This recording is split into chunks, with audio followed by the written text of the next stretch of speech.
நான் ஆண்கள் சைடா பேசல, ஆனா வந்து கொஞ்சம் பொறுப்பு கூடுதலாயிடும். நான் ஏதாவது ஆனா கூட எனக்கு அப்புறம் என் பொண்டாட்டி பிள்ளைங்க எப்படி பொழைப்பாங்கன்னு ஒண்ணு இருக்கு இல்லையா, அந்த ஒரு பயமும் இதுவும் கொஞ்சம் அதிகமாயிடும் ஆண்களுக்கு நினைக்கிறேன். ஒரு பொறுப்பு இருக்கும். கல்யாணத்துக்கு முன்னாடி கூட ஏதாவது தொழில சண்டைனா கூட எப்படா அப்படின்ட்டு போயிடலான்னு தோணும். ஆனா நம்ம நம்பி ஒரு பொண்ணு வந்ததுக்கு அப்புறம் வந்து 4 பேர் நல்லா மிதிச்சா கூட பரவாயில்ல, வீட்டுல பொண்டாடி இருக்கு புள்ள இருக்குன்னு வாங்கிக்கலாம்னு தோணும். ஸோ இதெல்லாம் வந்து சேர்ந்துதான் வந்து ஒரு இது கண்டிப்பா நம்ம ஸ்ட்ரெஸ்ஸா இருக்கும்போது ஒய்ஃப் சப்போர்ட் பண்ணுவாங்க, இல்ல எந்த மாற்ற கருத்தும் இல்ல.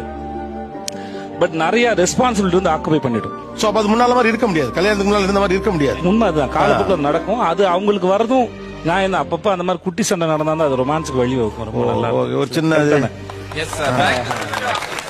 காலில் விழுந்துட்டேன்டி அப்படின்னு சொல்லி மறுபடியும் ஆரம்பிக்கலாம். காலில் விழுதுல சுகம் இருக்கு சார், நல்லா அது சந்தோஷம். அது பொண்டாட்டி காலில் டெஸ்ட் தான் அடிக்கடி வச்ச மாதிரி நினைச்சேன். இல்ல சார். சார் வெற்றி என்பது சண்டைக்கு அப்புறம் பொண்டாட்டி வந்து உருன்னு இருக்கிற மூஞ்சி ஓரத்துல கொஞ்சம் சிரிப்பாங்கல்ல, அதுக்கு பாக்குறது தான் சார். அவ்வளவுதான்.